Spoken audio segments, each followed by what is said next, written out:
what sucks about recording on Saturday the 13th? What? It's not Friday the 13th. It's like the world conspired to make it one day off. Especially in the month of October. Exactly! I think I've only experienced one October Friday the 13th in my life thus far. Yeah. I could be wrong on that. I'll double check later. But anyway, welcome everybody once again to another episode of the Talkbox podcast. As always, I am your host, Chad, Captain Tempest, and with me I've got Adam, the Dutch Oven. Yeah, hello. We're here, 2 men in it today. We tried to get as many people as we could, and this is everyone that we got, so we're going to roll with it. Yeah. But yeah, we got some stuff that we want to talk about. There are two major ones, and then we'll sprinkle a couple of other little things towards the end. So the first major thing that we'll start with, if you want to, or should I? Let's start with your thing. Okay, so we'll start with a little bit of a somber note, and we'll move on to something a bit more happy towards the end.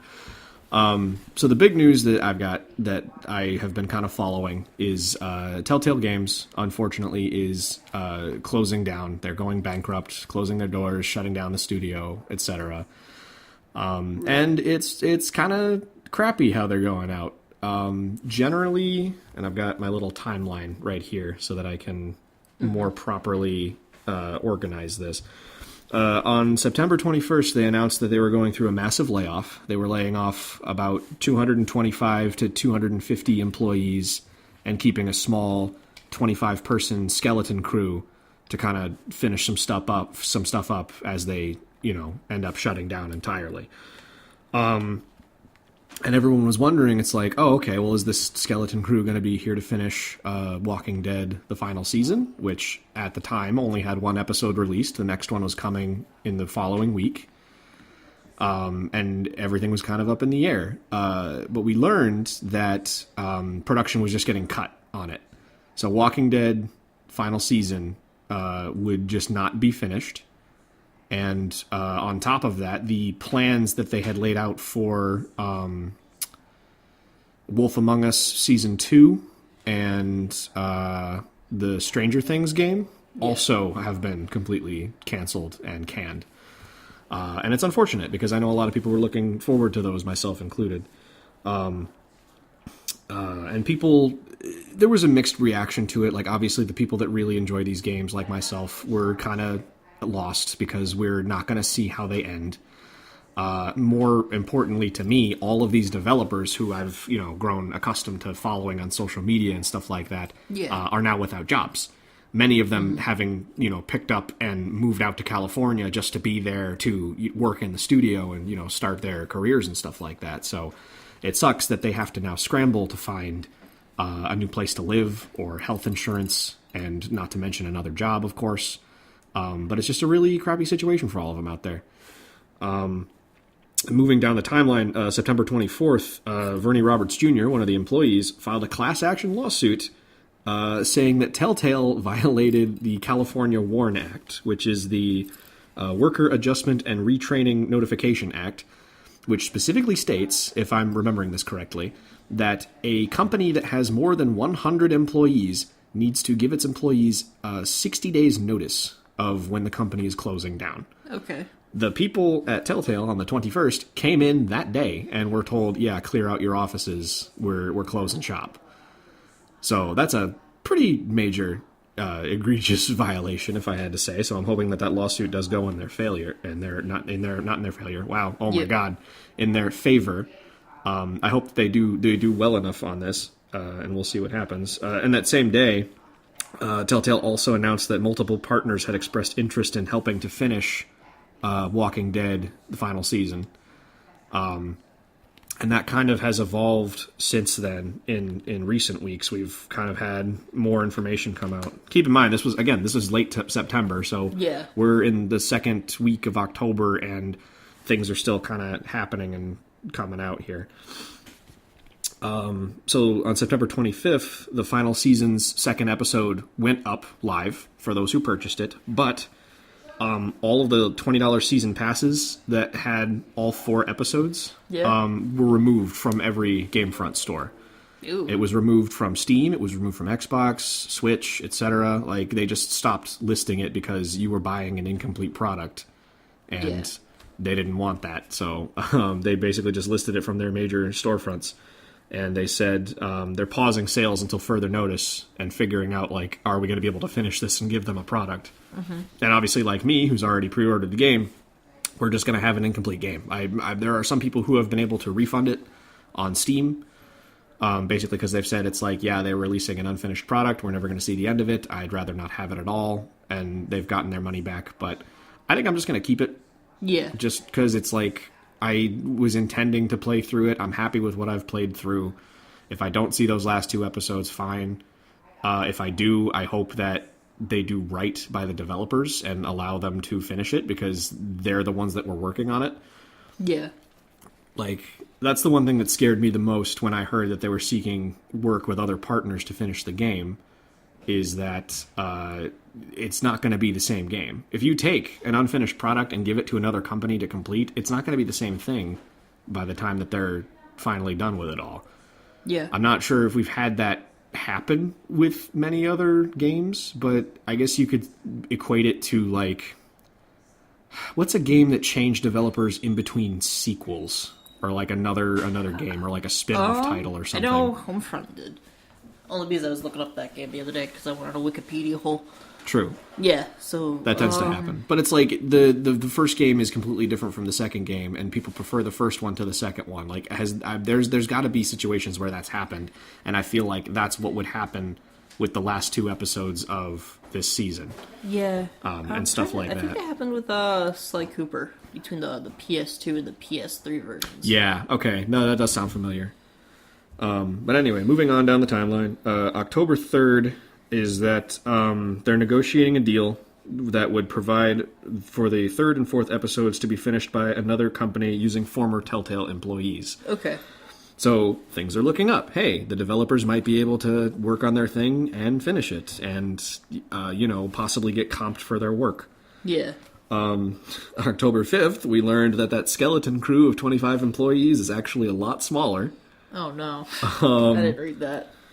October 7th, there was some good news, though. October 7th, Skybound Entertainment, yes. who, of course, is known for a lot of stuff with Walking Dead and a lot of other indie games. Robert Kirkman's company. Yep. Robert Kirkman himself announced that it reached a deal with Telltale to finish up Walking Dead the final season and was planning to bring on many members of the original development team. There's still a lot of questions that have gone unanswered about that. Yeah. But I'm hoping that we can... I'm hoping that, best case scenario is that we get the development team back, Telltale pays them what they're owed, and they finish the game and we can just end on a high note, because going out like this seems really less than ideal. Yeah. Oh, they also make Super Fight. Skybound makes Super Fight. They do, yeah. No, they make a lot of crazy indie titles as well. It's great that they're able to help out in this fashion. What else we got? Now, October 9th, Skybound Interactive boss Dan Murray tells Variety that it was aware of some of the challenges that Telltale was facing, but was surprised when they ultimately closed down. Okay. So this has been a long time coming. I'm not going to get into too much of the timeline prior to this, because there's a lot of things that, like, the writing was just on the wall that Telltale was going to go this way eventually. Yeah. But despite knowing that, despite all the signs, people are still surprised about it because they thought that they had a lot more time to be able to put out their product and finish up their work.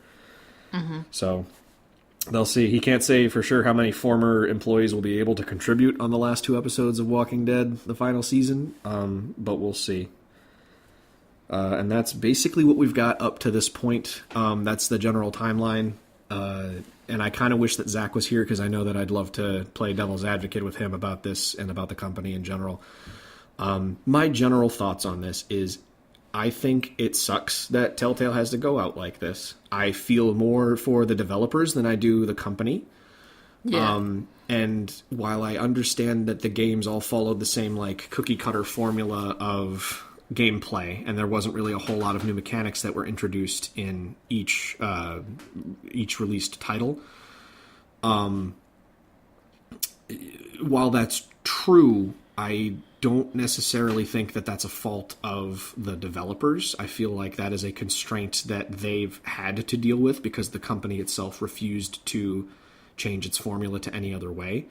And I think when Zach goes off on me and tells me that the company continues to not change. I don't think he might be taking into consideration that the developers might not have the power to change anything, but I want to make that clear is I don't defend Telltale because of the choices that they make as a company.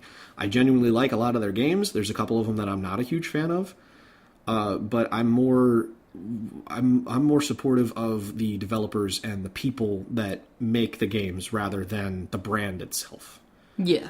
If that makes any sense. Mm-hmm. So yeah. Any thoughts from your end on this about all of the shit that's going down? Oh, I mean, I know, being friends with you, I know you're a big fan of the Telltale games. I've only played a couple. I've played both Poker Nights, and I have the 7 Max games that they put out. But, I mean, it's something that I was interested in. I mean, it was came out of nowhere that Telltale closed, but it wasn't a company that I followed. I'm glad that Skybound's the one picking up Walking Dead, and I know there's a couple tweets after Telltale announced their closing. I think Bethesda, Blizzard, a couple other companies put out, it's like, hey, we'll hire anyone. Yeah, no, there were a lot of luncheons that got planned. It's like, hey, we're hosting a little bit of a job fair thing down here. Come grab some food. We'll talk business. See if we can get you hired somewhere. Type thing. There's a lot. The game company the industry itself has been doing very well at taking care of their own. Yes. I think. But yeah, it's. I do agree. It's weird that they had to go out like this. And I know that not all of their games were huge successes. Even the ones that were really amazing, surprisingly enough, did not sell well.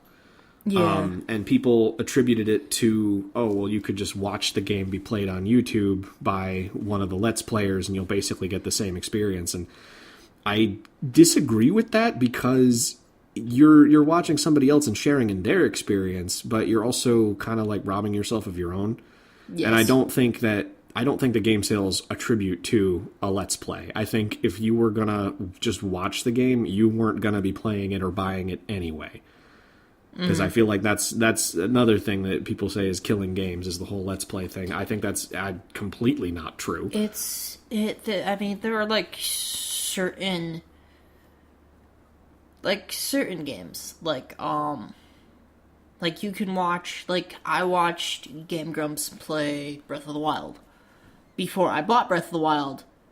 But I had no issue watching it and seeing how the story ended because how I get from point A to point B is different from how they got to point A to point B. Exactly. It's a completely different experience. I know, Detroit Become Human, which, there's so many different paths in the game.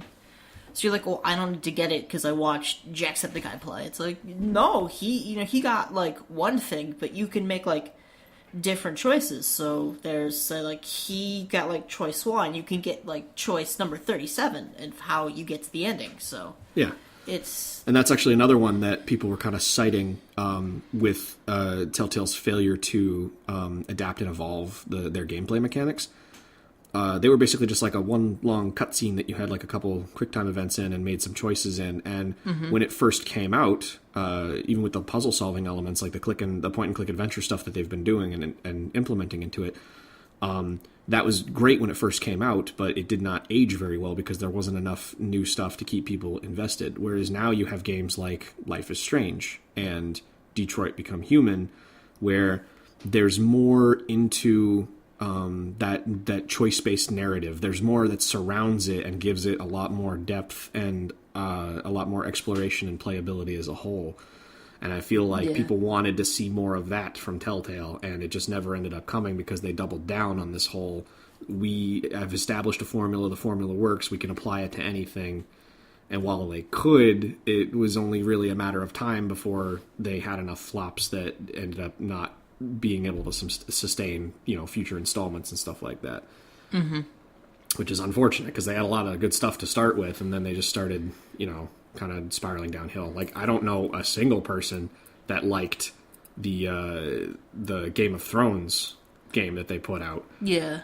Like, that one seemed like it was a major flop, despite the fact that Tales from the Borderlands was an amazing game. It did not sell very well.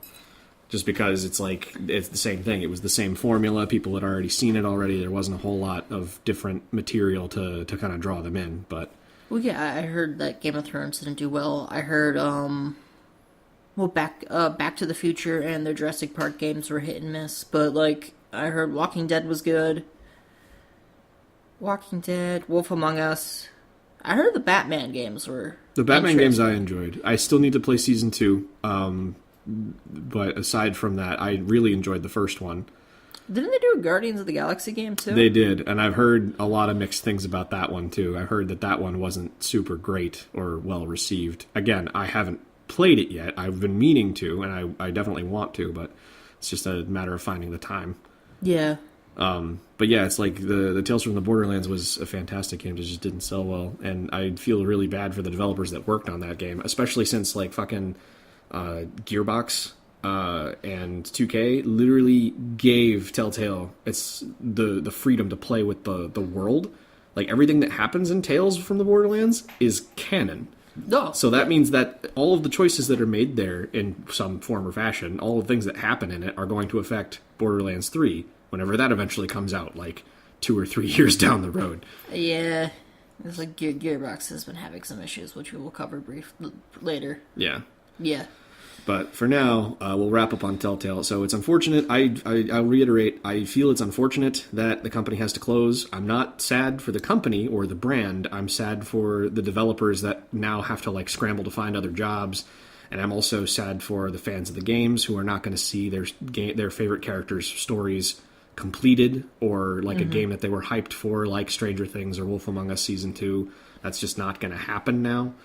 I believe Netflix said they're gonna keep the Stranger Things thing, but they're gonna go somewhere else with it. Okay, so there'll still be a Stranger Things game. It just won't be like a Telltale, like, narrative choice based one, I imagine. Yeah, Netflix said I think they took everything and they're gonna. Gotcha. I mean, it's their series, so I would be surprised if they didn't. Yeah. So yeah, all in all, unfortunately, Telltale is closing down. It seems like the writing's on the wall, and it's only a matter of time before the skeleton crew that's there disperses, and the company is completely shut down.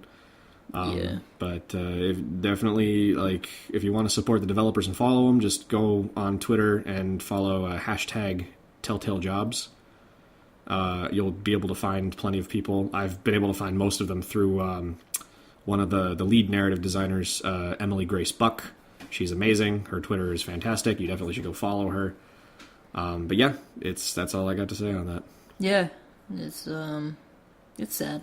It is. Anyway, moving on. Moving on to slightly happier news. Adam, you said you wanted to talk about the Switch. Yeah, as you do.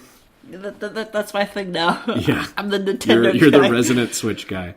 Yeah. Which I will say, I did pre-order the Smash Brothers Ultimate Bundle, so I'm gonna get the Smash Brothers theme Switch in November, and then that will come with a download code for the game when it releases in December. So I'll be able to join you in your excursions. But yeah go on and tell us. We'll have a LAN party. Yeah, that'll work. Yeah.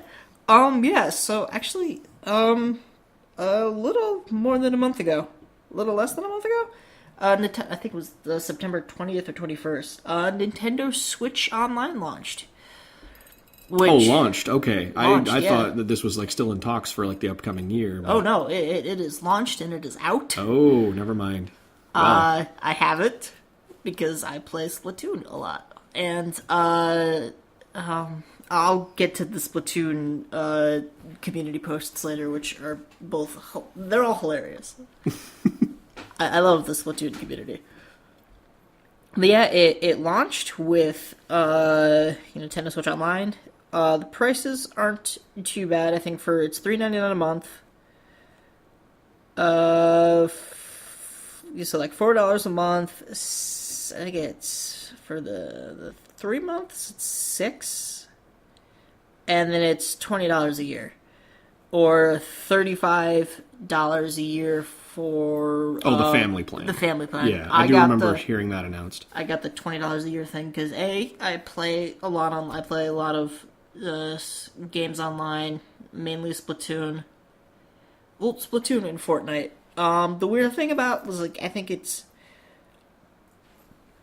Fortnite and whatever the not Overwatch thing is. Paladins? Paladins, yeah. Paladins you don't need online for. But there are other couple games I play online. That's probably because they have their own servers. Yeah. That would be my guess. That got excluded. But people are like, it's $20 a year. That's it used to be free. It's not bad. And then quoting, just the Splatoon community posts because you can see people's reactions like, "Well, bye everyone." It's like Splatoon's gonna die, but like no. People are still playing. There's a post on there that I saw. It's like it's $20 a year. You cheap. I think it was you cheap. I don't think it was like you cheapos can afford it or get your parents to pay. I don't think it's necessarily a bad thing either. I think because it used to be free, people are definitely kind of apprehensive about them joining Sony and Xbox and that you have to pay for online in a subscription-based service. At the same time, though, they're giving you a decent amount of stuff for the $20 that you're putting in a year. Yeah. Like you get a bunch of old school games that you can play on Virtual Console. Yeah, I'll talk about that. What else was there? The NES Switch Online. Just to give a broad overview of what you're getting. Online gameplay. You can also get exclusive stuff. Like I just got some exclusive in-game Splatoon items. Okay. For free and like just because you're a part of the service. Yeah, and like they're both 3-star items, and if you play Splatoon, 3-star items are they're relatively expensive for in-game currency because you have to like earn them by either doing salmon runs or playing. So you get those for free, and like so in-game currency that's like 10,000 stuff. Wow. Get whatever Splatoon. I forget what my Splatoon group called them. Cephalo coins. You get that. You can get exclusive offers on merchandise. So right now you can pre-order like sales and stuff, or you get like exclusive like items that you can only get if you're an online member. So for $20 a year, like right now, the first thing they released was you can get NES controllers for the Switch. Oh, okay. So you can play the NES games if you wanted to. If you wanted to. And Nintendo Switch Online, it launched with I can't remember how many games, but they just added some. There's like some couple like 2-player sports games: baseball, tennis, Tecmo Bowl, dodgeball. Those are one of the new ones. You can get Super Mario Brothers 3. Original Super Mario Brothers, the arcade game where you hit the turtles and whatnot. That one. Legend of Zelda, and the surprise game that actually just came out with the update was Legend of Zelda Special Edition. And I'm like, what is this? Did this come out? And I googled it, but it is a Nintendo Switch Online, the NES Online exclusive where it's Legend of Zelda, but they give you everything to start with. Oh, okay. So you can go through the game and you beat it. But then what they do is that there's an additional mode after you beat the first one where it's like the hard mode, like the hardcore mode with certain games did that. It's like I can't think of it like a randomizer kind of thing or no?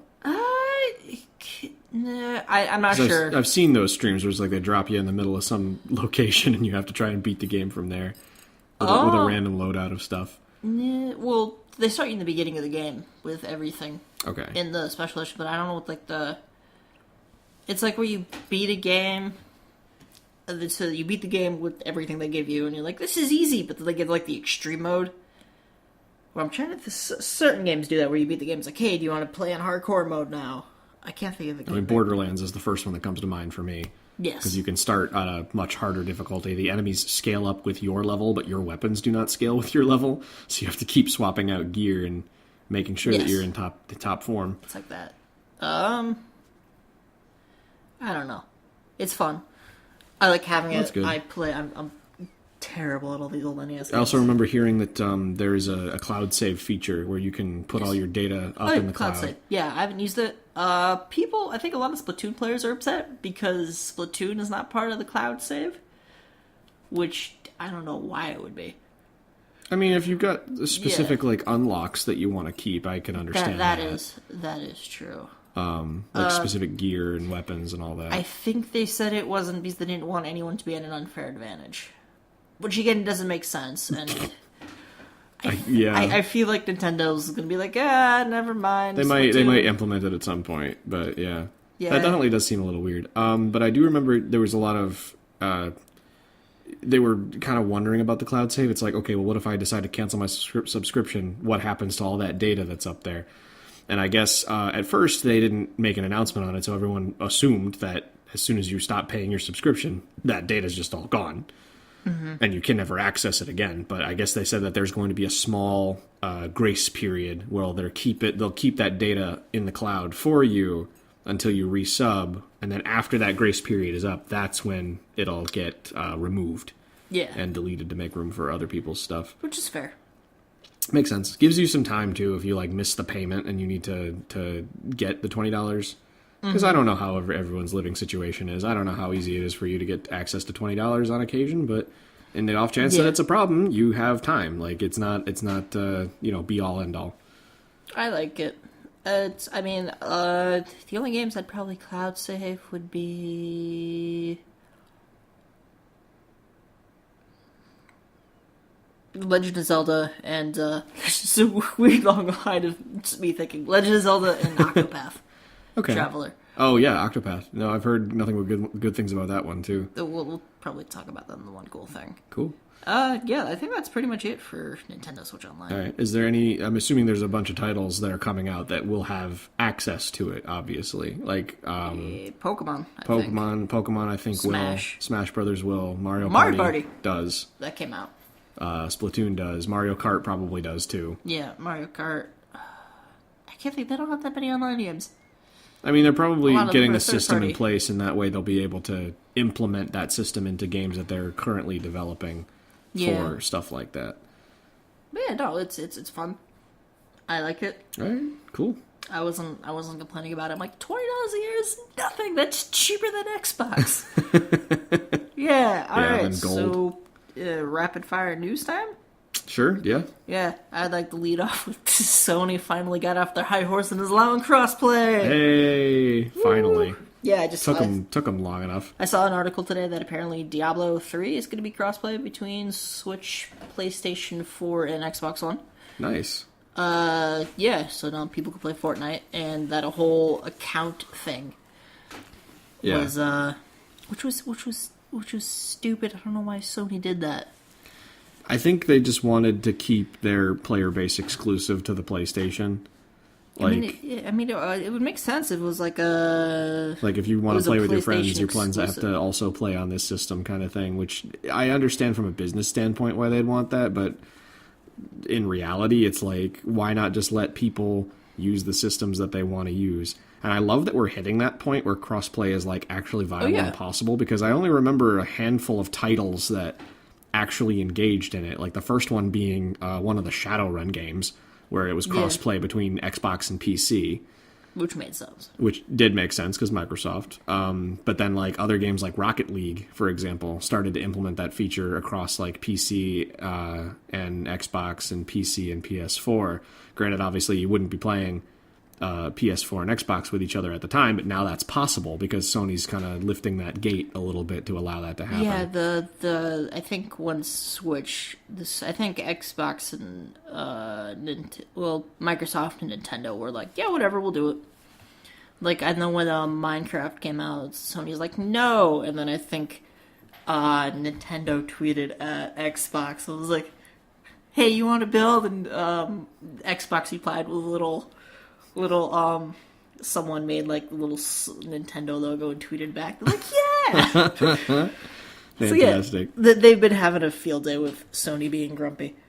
Well, hey, now that those days probably are behind us, like, we'll be able to see a lot more games across multiple consoles, and it's like, doesn't matter what you or your friends or your family have, you can all play together. And I think that's awesome. I think that's probably something that should have been implemented a long time ago. Yeah, we experienced it with because occasionally me and you will play Fortnite together. Yeah. And I'm on Switch, you're on PC. I think we had one time your friend was on Xbox. Yep. And we had all three of us. We ran the spectrum. It was great. I think the only crossplay that I haven't done with Fortnite is mobile players. But aside from that, mobile's only on Apple right now. Ah, okay, that would explain it. Android just released the beta. But yeah, like we did that, and it was great. Like it was literally everyone was playing on their own machine, like what they were comfortable with and what they knew in terms of controls and stuff like that, and it was fine. It worked out. We had a great time. Totally. It was great. So I'm definitely hoping that happens more in the future. Like I'm still a fan of exclusive games because those sell consoles. But like if you're playing a multiplayer game that is on other consoles, I think you should be able to play with whoever else owns the game, regardless. Yeah. All right. Anything else? Oh, Guilds of Ravnica came out. Yeah, Guilds of Ravnica. I can talk about that a little bit. I got my 4 packs. I'm gonna get more, but I got my 4. He's got a tradition where he gets 4 boosters of the newest sets. Normally 3, but he decided to splurge a little bit. Because Ravnica. Because Ravnica. No, it's a great set. What did you get for rares? I don't know. I got 3 out of the 4 packs, so that tells you something about my luck draw. Yeah. It's okay. So I got Dawn of Hope. I got 2 Dawns of Hope. A Divine Visitation, which is... and Ritual of Soot. Of Soot. Oh, yes. Soot. Yes, okay. So I know which ones those are. 2 enchantments and 1 sorcery. Yeah. All still pretty good cards overall. I didn't know Divine Visitation was. I was looking up, I'm like, Star City, I'm like, how much are these cards? Like, in case, like, I want to trade a Dawn of Hope in. I'm like, not bad. I'm like, what's Divine Visitation? It's like $10. I'm like, oh. Yeah, people are really interested in making that work. I think that's going to be a pretty chase card for, like, kitchen tables and casual players like us. Yeah. Because you make a token, well, hey, have a 4/4 angel with vigilance and flying instead. Did you make multiple tokens? Hey, you get that many angels. Air superiority. Pretty funny. I'm gonna put it in my my token deck. In general, though, I am really a big fan of the set. I definitely like what they've done with the guilds this time around and making them feel a lot more cohesive towards their mechanic. The mechanics, if I remember correctly, Damir has Surveil, which is kind of like Scry. You look at the top X amount of cards of your library, and then you can put any number of them into your graveyard. So Damir still has mill as a strategy. You're just milling yourself. I mean, it's black, so you get like you do a little bit of the you can flip them back out again if you. Oh yeah, yeah. You can easily reanimate creatures and stuff like that. People are really excited for this mechanic to kind of test it and see what it does in both standard and older formats. The Izzet have Jumpstart, which is a weird. It's a weird mixture of flashback and retrace. So, like, if you have a card with Jumpstart, you can cast it by discarding a card, paying its mana cost, and then exiling it after it's done. Okay. So one of the cards, I think, is called Radical Idea. It's 2 mana, 1 and a blue for an instant. Draw a card, and then it has Jumpstart.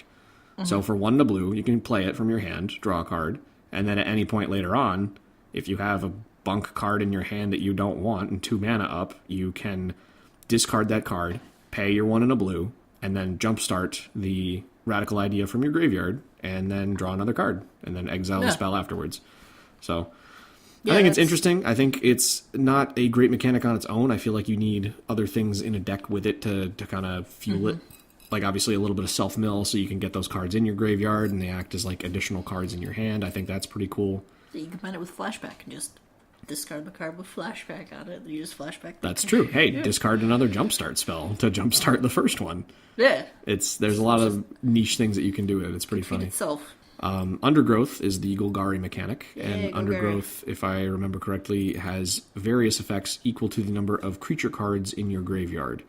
So the more creatures you have in your graveyard, the more powerful the effects will be. Well, go good with well, in my case, Marin. Yeah, because Marin wants to have Marin of Clan Neltoth wants to have a lot of creatures in your graveyard. So I think that'll be a good mechanic for that. Again, it's very niche. Not all of the cards are amazing, but there are some of them that are very, very good for what they do.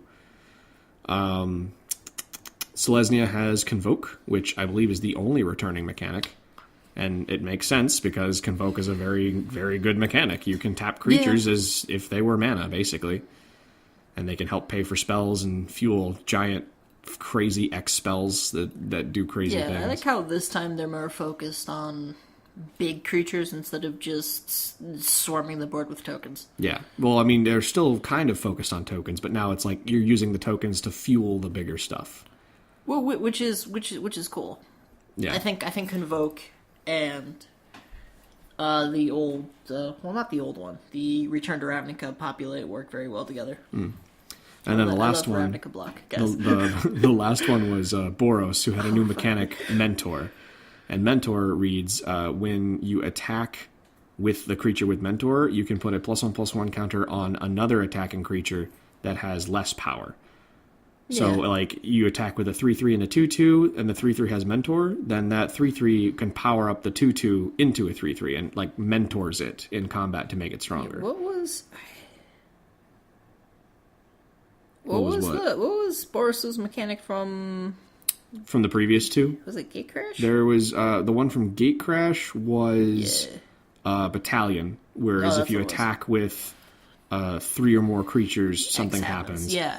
And then the one before that in Ravnica City of Guilds was Radiance, which was if the spell targets something with a color, it does something to everything of that color, like everything that shares a color with it. So you target something that's both red and white, then all of your red creatures and all of your white creatures will get the benefit or something like that. It made sense for working together, but it didn't quite fit thematically. But I do think that both Battalion and Mentor have been great additions to the Boros Legion. There's only so many. Like I can only remember from, like I know Return to Ravnica was my my first block, the first like magics that I played, and I know I played Azorius, so. I know Azorius's is the Tane. I know Simic's is Evolve. And then I think I did Orzhov. I represented Orzhov in the whole Dragon's Maze thing. Oh, for Extort, yeah. Extort. Yeah, so that's easy. Also... We'll be seeing the other 5 guilds in the next set, Ravnica Allegiance, that's going to come out in the spring. Yep. So the guilds there will be Orshov, Azorius, Simic, Rakdos, and Gruul. Gruul. So we'll see how those go, because from what I've heard, some or none of them are going to be receiving existing mechanics, but I think all of them are receiving new ones. I could be wrong on that. Don't quote me. I know nothing, but who knows? Yeah, and then we have the set 3 in Ravnica. Yep. Which supposedly is not going to have anything to do with the guilds themselves. It's just going to be the conclusion to the Nicole Bolas story that they've been building up over the past couple sets. But on Ravnica. Yeah. I mean, he's planning something because he has... some of the guilds are on his side now, whether they like it or not. And either because he's influenced them or he's, like, pulling strings from behind the scenes. Guessing Golgari is there because of Vraska? Yeah, I think how they worded it was every guild that has a Planeswalker is on Bolas's side. So the Planeswalkers will basically be, like, the Legion of Doom to the Gatewatch's Justice League. So that's... Izzet... It'll be Izzet and Golgari so far. And we don't know what the other ones are going to be. But Vraska has that thing from Jace, so Jace could be like... And Vraska will be like, that's right, I don't like Bolas anymore. Oh yeah, the memories that he wiped from her, he can give back, yeah. Yeah. I totally forgot. I don't pay attention to the story. Oh, the story's been great. It's honestly, I've enjoyed it quite a bit. It's been getting a lot better, so I definitely recommend, if you've got the time, just going back and reading through. I liked Kaladesh. Gives my girl. Your girl? Yeah. Chandra. And then I might read Ravnica because Ravnica has a special place in my heart. Yeah. I don't know if those stories have started yet. They might have. Don't quote me. You'd have to look it up. Back to books? I thought at one point for this block, I think for the next sets, they're going to do books again. I don't remember if I heard that exactly. I don't know. I was talking to a friend of the podcast, Jason, about this, and I'm like, why would, like, we're just doing, like, one set blocks, and he's like, no, we're going to do 3. I'm like, why would they do 3? They said they weren't going to do, like, 3 sets in the same place. It's like, no, look it up. I'm like, you're right. Holy crap. Yeah. But it's going to be the first 2, obviously, with the guilds, with Guilds of Ravnica and Ravnica Allegiance. They're going to kind of feel similar because they're going to have 5 of the 10 guilds, and they're all going to be drafted and played against each other. And then they said the third set is going to be wildly different because it's just going to take place on Ravnica, but it's not going to be guild-centric. They're not going to pull a Dragon's Maze and put all 10 of them in there. Yeah. They're just going to... We might see a couple of them here and there, but I think overall the mechanics and the feel of the set is going to be more Gatewatch versus the Legion of Doom. Yeah. Who's at the Legion of Doom? So far, it's Ral Zarek and Vraska. We don't know who the other 3 Planeswalkers might be, but we'll figure that out when Ravnica Allegiance comes out. Probably Tezzeret. Maybe. Tezzeret's They're tied to the guilds. So I mean, Tezzeret's probably still among that anyway, but it depends because there will be 3 Planeswalkers in Ravnica Allegiance who will be like either unknowingly helping Bolas or actively helping Bolas towards his goals.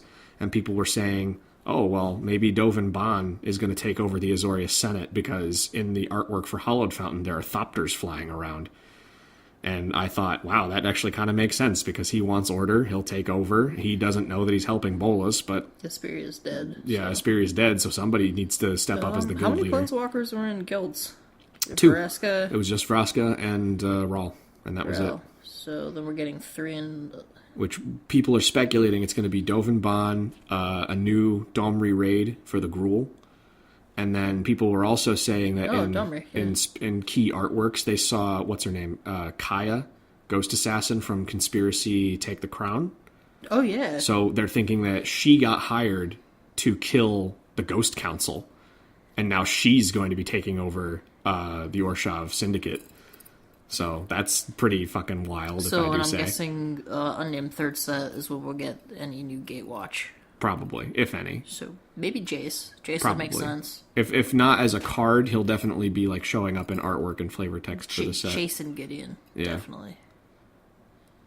But we'll see. It's going to be kind of wild. I'm really looking forward to seeing how this plays out. Again, this is all purely speculative at the moment. We don't know anything that's going to happen aside from what's already been given to us by Wizards, but it's fun to think about. They're getting my money again, which is good.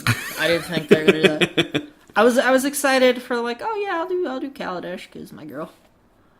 Your girl Chandra. My girl Chandra. Yeah. But yeah. Maybe Garrick will show back up again.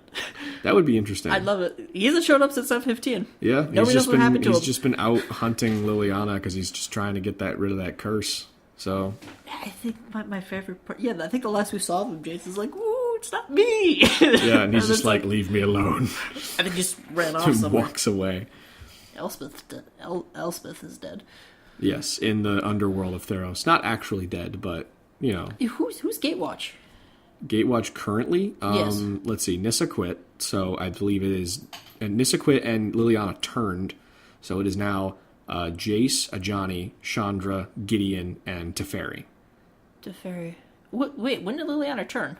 At the end of Dominaria, because when she killed Belzenlock, the last demon that had her contract, there was another waiver in that contract that means, okay, if none of the demons are alive, Nicole Bolas gets your soul. So now she has to work for him. She is contractually obligated. Okay. So, yeah, that's another thing that was like caught everybody by surprise. And when did Nissa quit? At the beginning of Dominaria, when she was like, yeah, I need to put Zendikar first. I need to fix that before I do anything else with this crazy multiverse. So she just kind of pieced out. Didn't Johnny just show up? Yeah, Johnny just showed up on Kaladesh, saved the day, and he's like, yeah, I'll keep watch. I got this. But yeah. Didn't they got their butt kicked on Amaket? Yeah, which on Hour of Devastation, which was what led to Ixalan, correct? And then Jace is back to normal. Yep. And so I'm guessing he left to go find the rest of the Gatewatch, being like, hey! Or at least meet back on Ravnica to see what everyone's up to. Yeah. Alright. So I guess it's actually time for one cool thing. Alright, so here we go. We got one cool thing that we've each done at some point in the past couple weeks, so the theme song. One cool thing. Da-da-da-da. Oh, we don't have server restraints anymore for storage, sweet. So we can go longer. Well, I'd still say we keep it closer to 50 minutes than anything else. But anyway. For YouTube. So yeah, what's one cool thing that you've been doing within the past couple month or two? Been Splatoon. Playing Splatoon. Splatoon, a little bit of Fortnite. Alright. because they're both doing Halloween stuff right now, and I love it. Splatoon was cool because, like, you logged in, and it's like, here's some Halloween stuff, so you get, like, a bunch of Halloween masks. Mm-hmm. So now I'm like, I have a little Jason hockey mask running around, and I'm like, yeah! The new Splatfest is Trick or Treat. Oh, which is okay. I picked Treat. Naturally. Because, I was like, but I ended up going with, Treat because, Marina is my girl. Marina is your girl. Yeah, Pearl and Marina, which, I forgot to tell you, I saw, speaking of Splatoon really quickly, which will tie into my one cool thing, someone made a joke because Marina can also be Harbor, so it's Pearl Harbor. Oh. I'm like, that's a bit of a stretch. A little bit. I guess that makes sense, but, Yeah, it's been interesting. So, they have a little storyline going on with the Splatfests, because before it was Retro versus Modern won, but the last Splatfest, before that, I think it was Squids versus Octopus. What ended up taking that? I think Squids won. I wouldn't be surprised. Pearl won, but they had this thing where Marina, like, flipped. She lost the last 3, so she got mad at Pearl. Oh, wow. So it was this whole thing, and then, Marina won. And I think this one should be evenly split. But they changed the way they do Splatfests now. How so? Instead of, like, doing team scores, it's by clout. So, like, how well you do, and then they average it out among, like, players. But yeah, I think this is a worldwide Splatfest. Trick or Treat, I believe. Which is weird, because Halloween really seems to only be an American celebrated holiday. I think it's North American. Yeah, I was going to say. The Squids versus Octopus was worldwide. Yeah. Well, that made sense because of the expansion pack, so. Yeah. Plus it was to celebrate whatever. Yeah. So yeah, that was cool. Cool. My general cool thing for the past couple months is that I've been trying to dig into my backlog of games on Steam and just complete as many as possible. One that really fucking stood out to me, though, was Orwell, Keeping an Eye on You, which is, as it sounds, quite Orwellian. You're basically playing as a guy who's managing a information collecting system where you can scour people's social media profiles and like stuff that they have active on the internet, and you collect data. That's cool. Collecting data on those people leads you to discover more things about them, unlocks other websites, and you basically are compiling criminal profiles. But you're doing it to an active story that's being developed from day one, which is a terrorist attack on a plaza. And then they realized, oh, hey, this person was at that plaza on that date, and they have a criminal record. Let's start investigating them and see what they've got. Oh, boy. And it kind of gets a little crazy from there. It also has a few choice-based elements in it, because you sometimes get things of conflicting data, where, like, on this woman's blog, she seems to be claiming, that she's an advocate of peace and wants, tensions between the people and the government to kind of, like, settle down. Whereas on her, it's not called Facebook, but on her Facebook profile, she posts a picture of the terrorist attack and is like, yeah, fucking suck it, government. And that's conflicting. So you have to pick. It's like, well, which one of those is real? Like, which one of those is actually her, and which one is the one that's putting on a front? And that's what kind of makes it feel Orwellian, because you are in charge of what is true and what's not. And it's really creepy and really interesting to play through that. But I really enjoyed the game. It was a freaking ride. It's definitely a psychological thriller if there ever was one. That's cool. I highly recommend you pick it up. Awesome. All right, that's it. This is the first podcast recorded on the new microphone. Yeah, the M Audio Uber mic. Not sponsored. Not sponsored. Sponsor us. Hashtag no sponsors. Yeah, so there we go. All right, another one for the books. So thank you very much for listening. We hope you enjoyed this episode, and if you'd like to follow us, please follow us on Facebook, Twitter, YouTube. We're pretty much everywhere. Just try and look for the Talkbox Podcast. Instagram as well, which we just recently started up. Yep. So please check out our YouTube content and all of our other web pages for further updates. And as always, I'm Chad. No, I'm Adam. And you've been listening to the Talkbox Podcast. Thank you, and have a great day.